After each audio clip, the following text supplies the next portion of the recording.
నమస్తే, welcome to red TV. నేను మీ అలీ.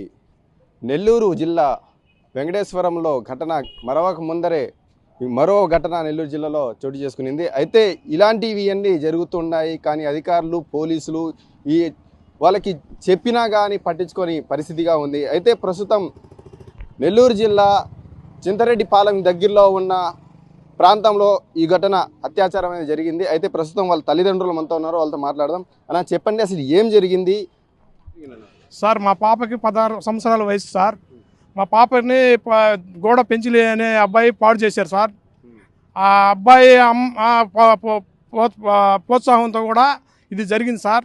ఈ అబ్బాయి అమ్మ మా పాపని బీడుపడ్డ ఇంట్లోకి పంపించి గత కొంతకాలం నుంచి కూడా జరుగుతుందని చెప్పి మా పాప తెలియపరిచింది సార్. మేము పాపని అడిగినాక ఇది ఈ 3 రోజుల క్రితం మేము ఈ కేసు ఇచ్చే ముందు పోలీస్ స్టేషన్లో కేసు ఇచ్చే ముందు మా పాప 1 గంట టైం నుంచి మధ్యాహ్నం కనబడకంట అయిపోయింది సార్. కనబడకంట అయిపోయినాక మా పాతిళ్ళు వాళ్ళ నివాసం పద్మమ్మ గోడ పెంచిలి కొడుకు నివాసం చేసే ఇంటి పక్కనే సార్ మా పాతిళ్ళు. అక్కడి నుంచి మేము ఏరే ఇల్లు మారున్నాం సార్. అక్కడికి ఏమన్నా మా పాప ఇల్లు ఉందని చెప్పి ఎదుర్కొంటా అక్కడికి వెళ్ళాం సార్. బంధువులు కాదు సార్, కాకపోతే మా కొలస్తులే సార్ వాళ్ళు. అక్కడికి వెళ్ళినాక మా 1 గంట నుంచి మా పాప కనపడలేదు సార్. తర్వాత ఎక్కడ ఎత్తుకినా మా పాప కనపడలేదు సార్. తర్వాత ఆ పెంచిలి అక్కడే రోడ్లోనే ఉన్నారు సార్. పెంచిలి గారిని పిలిచి అడిగాను సార్, మా పాప కనబడడం లేదు, ఇట్లా ఏమన్నా వచ్చిందని చెప్పి అడిగాను సార్. రాలేదని చెప్పారు సార్. అప్పటికి వీళ్ళు ఆ బీడుపడ్డ ఇంట్లో ఆ బిడ్డని నిర్బంధించున్నారంట సార్. నీతో మాట్లాడాలంటున్నాడు పెంచిలి అని చెప్పి పంపించారంట సార్ పద్మమ్మ. అప్పుడు తర్వాత వచ్చి మా పాప వచ్చే లోపల 10-11 అయింది సార్ ఇంటికి. ఇంటికి వచ్చినాక వాళ్ళ అన్న చేయి చేసుకుని దెబ్బ కొట్టాడు సార్. ఇప్పుడు దాకా అక్కడ నిన్ను ఎక్కడెక్కడ ఎతుకుతా ఉన్నామని చెప్పేసి.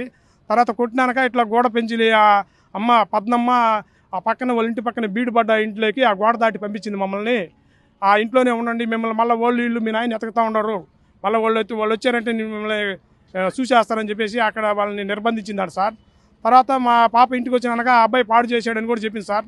ఇట్లే తరచుగా కూడా గోడ పెంచిలి భార్య పద్మమ్మ అప్పుడప్పుడు కూడా వీళ్ళని మా పాప వాళ్ళ ఇంటికి వస్తూ ఉండేదంట సార్. వాళ్ళ పాప మా పాప వయసు ఉంటే చదువుకునే పాప ఏదైనా చెప్పించుకునే దానికని వస్తుండేదంట సార్. మేమైతే మాకు ఇవన్నీ గమనించలేదు సార్. ఇది వరకు కూడా తరచుగా ఇట్లే పంపించేదంట సార్ ఆ పద్మమ్మ అని సార్. మాకు ఈ 1 గంట నుంచి 10-10:30 రానప్పుడు ఈ విషయం పూర్తిగా తెలిసింది సార్. అప్పుడు దాకైతే మాకు ఈ విషయం మేము కనుక్కోలేకపోయాం సార్. ఈ చేసే విధానాలంతా ఇట్లా మా పాపని అత్యాచారం చేపించిన పద్మమ్మ గారిని, అత్యాచారం చేసిన గోడ పెంచిలిని వాళ్ళని కఠినంగా చర్యలు తీసుకొని మాకు న్యాయం చేయమని కోరుతున్నాం సార్. ఈ యొక్క కేసులో ఎవరైనా రాజకీయ నాయకుల ఒత్తిడి ఏమైనా ఉందా మీకు? సార్, ఇప్పుడు టైలర్ సేనయ్య అని చెప్పేసి కృష్ణారెడ్డిపాలెంలో ఉన్నారు సార్, నక్కా శ్రీనివాసులు అని చెప్పేసి. వీనైతే నాకు అధికారులు ప్రోత్బలం ఉంది అని చెప్పి మమ్మల్ని పోలీస్ స్టేషన్ కాడ కూడా చాలా మందిని తీసుకొచ్చి మమ్మల్ని ఒకరంతా భయకంతులు చేశారు సార్. మీరు ఒప్పుకోకపోతే ఇబ్బంది అవుతుంది, మేము కోటమిరెడ్డి సీతారెడ్డి చేత కూడా కావాలంటే పోలీస్ స్టేషన్ ఫోన్ చేపిస్తాం, నీతో కూడా కావాలంటే మాట్లాడిపిస్తామని చెప్పారు సార్. మేము దానికి అంగీకరించలేదు సార్. దానికి అంగీకరించిన దానివల్ల మమ్మల్ని కూడా కొంత నక్కా సేనయ్య అనే వాళ్ళు కూడా కొంచెం మమ్మల్ని భయకంతులు చేశారు సార్. వాళ్ళ వల్ల కూడా మేము కొంచెం ఒత్తిడికి గురి అవుతున్నాం సార్.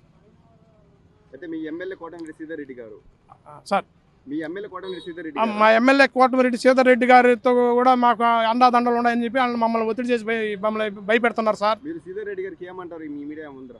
సార్, సీతారెడ్డి గారు దయచేసి న్యాయం ఉండే పక్కనే న్యాయం చేయండి సార్, అన్యాయం చేయదు సార్. ఇలాంటి అన్యాయము నా బిడ్డకే కాదు సార్, ప్రతి బిడ్డకి జరగనీకంటే మీరు ఒక ఎమ్మెల్యేగా ఉండి ఒక న్యాయం చేయండి సార్. ఇట్లా మాకు అన్యాయం జరుగుతుంది సార్.